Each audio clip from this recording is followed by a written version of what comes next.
Yes, hello students, welcome back to our channel again. So in our previous video we have got the information regarding the electromagnetic spectrum. Electromagnetic spectrum is the spectrum which consists of different types of electromagnetic radiation. So in this video we are going to talk about the different units from which we can measure the electromagnetic radiation. So generally we have these 5 different units to measure the electromagnetic, to represent the electromagnetic radiations.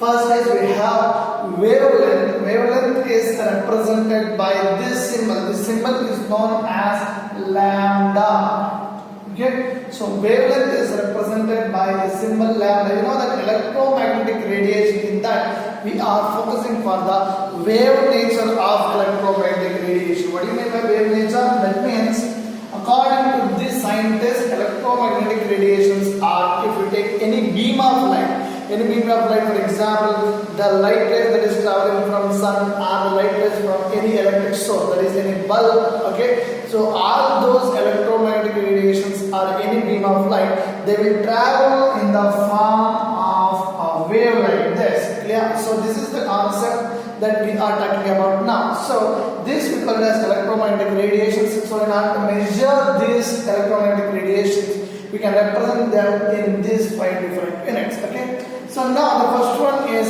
wavelength. So the wavelength, see in this, if this is the wave, see this above part we call it as crust.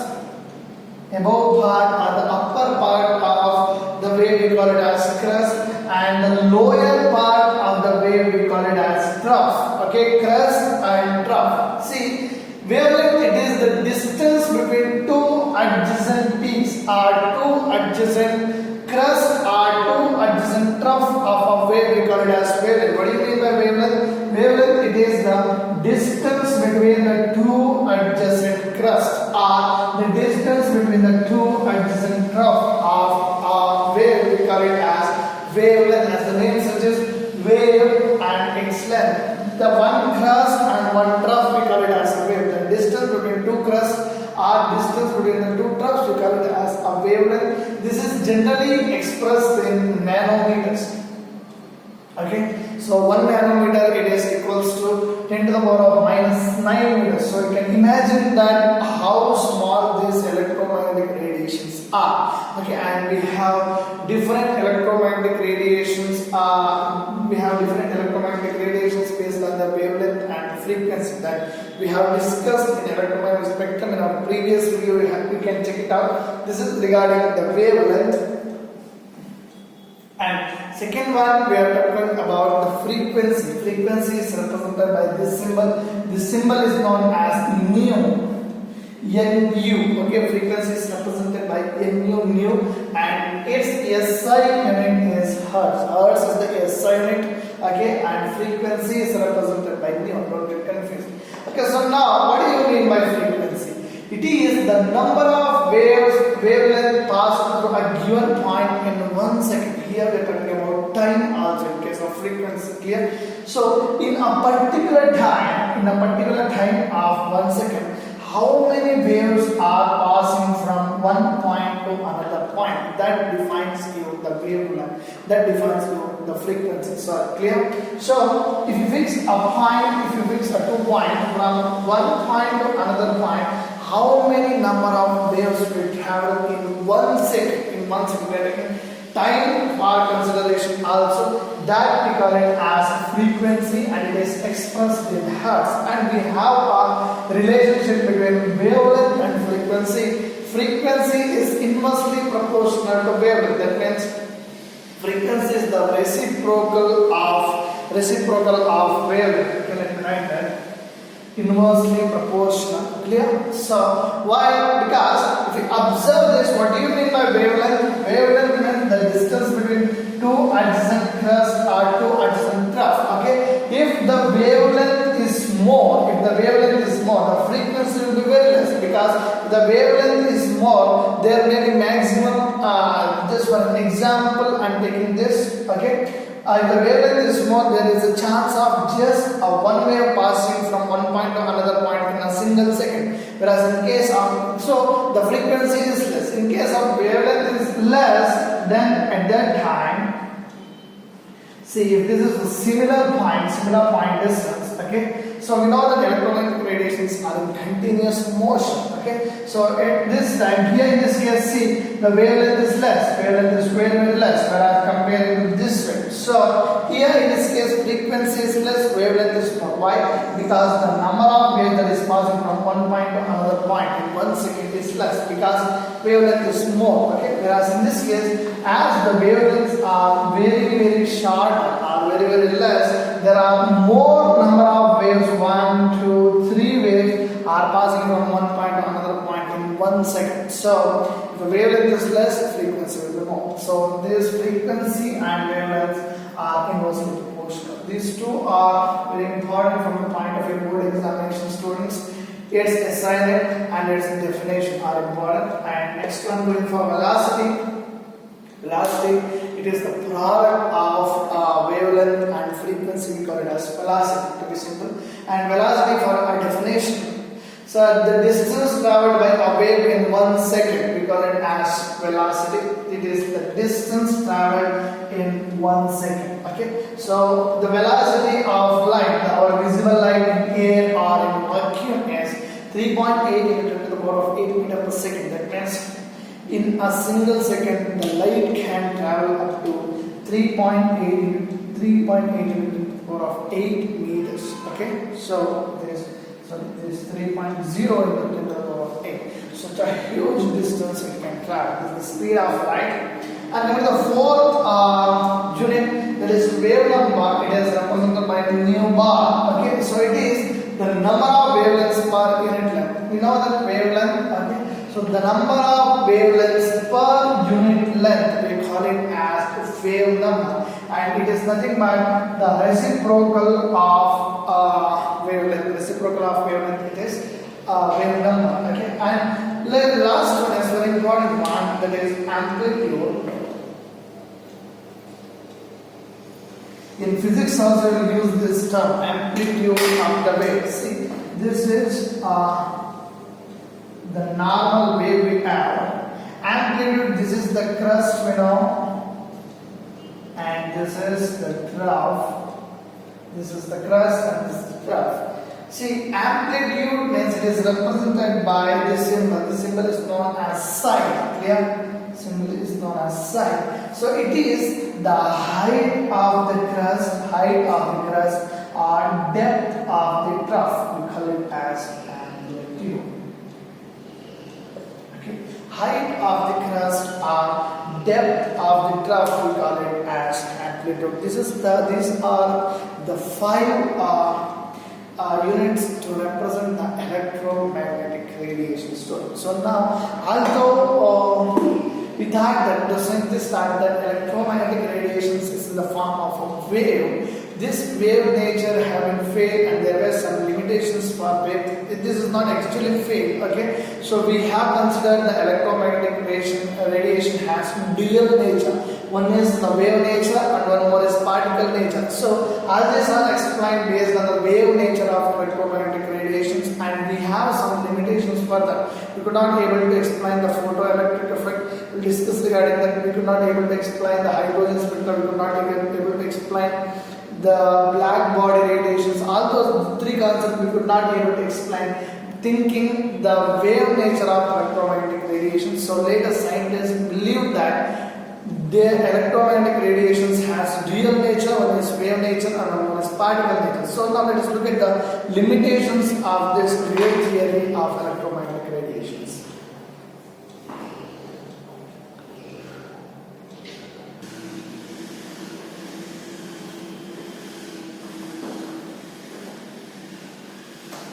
Yes, okay students, now let us look at the limitations of wave theory of electromagnetic radiations. So this wave theory of electromagnetic radiation fails to explain the nature of emission of radiation from hard bodies. That means we have black body and black body radiation. So those type of black body radiations didn't accept the idea of wave nature of electromagnetic radiation. So now let us understand what is this black body. So black body is So this is a special kind of a body, an ideal body, which emits and absorbs all types of radiations of entire range of wavelengths and frequency. An ideal body that absorbs or emits entire range of radiations or entire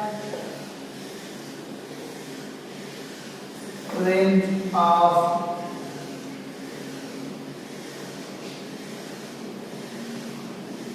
wavelength and frequency. We call it as black body. It's called black body. And the radiations which is emitted are observed by black body. We call it as black body radiation. See, the concept is very simple.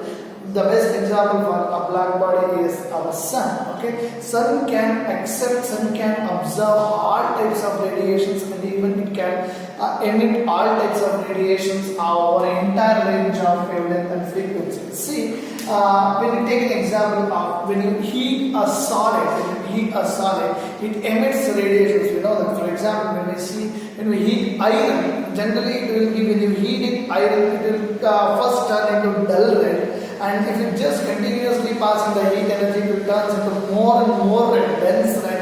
And if it still passes the heat energy, it will turn into white color. Iron will convert into white color, and then last stage it will convert into blue colored iron. Okay, so that is the hottest form of iron. So when you pass all those of heat energy, it will emit as the solid, that is iron, gets heated up. It will emit different radiations of different frequencies and different wavelengths. Okay, so those the radiations cannot be explained in the form of a wave. Okay, so they can be explained only if we consider those electromagnetic radiations are having the particle nature. Okay, that was the first limitation. And second one, the ejection of electrons from metal surface when radiation strikes it. We will discuss regarding this photoelectric effect. See, we will be having a metal surface like this. We are having a metal surface. Metal surface contains electrons. Okay, electrons are negatively charged. When you pass an electromagnetic radiations over here, okay, these electromagnetic radiations is in the small packets. Okay, small packets of energy. This we call it as photons. When these photons hits the electron that is present in the surface of the metal, these photons, that means the small packets of energy, will collide with the electrons that is present in the metal surface, and they will kick out these electrons, and finally the electrons will be ejected out. So this concept also, to consider these electromagnetic radiations as a wave. A wave cannot eject the electrons from the metal surface, so it is not possible. So scientists believe that electromagnetic radiation is both wave in nature and also particle in nature also. And third one, that was the second limitation, it could not explain the photoelectric effect. And third one, it could not explain the line spectra of atoms, especially hydrogen spectra. It could not explain. It could not explain the hydrogen spectrum. That was the third limitation. Clear, students? So these three are very important limitations of wave theory of radiation. So now let us focus on the photoelectric effect.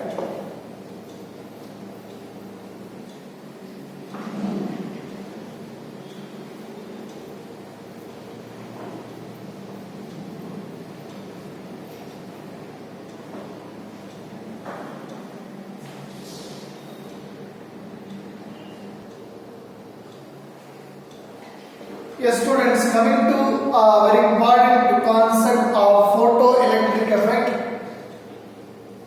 I have explained you a bit regarding this, okay, in my previous slide. Photoelectric effect, this concept is given by Henry Hertz.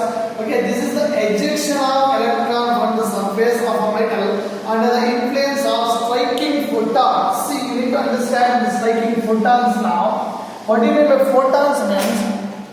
The light, or what we call the electromagnetic radiation. See, is the light we have, this is the light that is passing over there, and this is the metal surface, okay. So this light is not a continuous thing, okay. It means that this light is made up of small packets of energies. These small packets of energies of electromagnetic radiations, it is known as photons. Clear? That is the photon. So it is that when these electromagnetic radiations, which consists of small packets of energies in the form of photons, strikes the metal surface, it will collide. These small photons will collide with the electrons of the metal. Electrons will be present in the surface of the metal. You know that? Okay, this will collide with the electrons of the metal, and these electrons will be ejected out from the metal surface. Okay, this is the concept of photoelectric effect. This ejected electron we cannot see through our naked eyes, so this passes through along these directions, and we have a detector over here, connected, so it detects the flow of electron from metal surface to detector. Okay, and the current is measured by the ammeter. So the concept is very simple. When an electromagnetic radiation consists of photons, the energy in the form of particles, such as small packets of energy. Okay, when that collides with the electrons present at the metal surface, it will eject out the electrons of the metal, and the electrons will be ejected out when it collides with the electromagnetic radiations in the form of photons. So this concept we call it as photoelectric effect, the ejection of electrons from the surface of the metal when under the influence of the striking photons by the electromagnetic radiations. We call it as photoelectric effect. The concept is very simple. So now let us focus on the observations of this photoelectric effect. The first one is the electrons are ejected as soon as the light strikes the surface. It means that there will be no time schedule between the ejection of electrons and the striking of the photons. See, the ejection of electrons will take place as soon as the light strikes the surface. Within fraction of a second, as soon as you pass the light to the metal surface, the ejection of electrons will take place. That is the first observation. And second one is the number of electrons ejected is directly proportional to the intensity or brightness of the light. So now we are talking about the intensity or brightness of this electromagnetic radiation. So if that electromagnetic radiation or a beam of light is more intense, that means if it is that having a more brightness, the number of electrons ejected will be more. If it is not having so much intensity, that means if it is having less intensity, the number of electrons ejected will be less. So it means that the number of electrons ejected out is directly proportional to the intensity or brightness of the light. So third, we have a minimum frequency. Okay, we have a minimum frequency called threshold frequency, below which no photoelectric effect takes place. For example, I am taking this only for example for understanding purpose.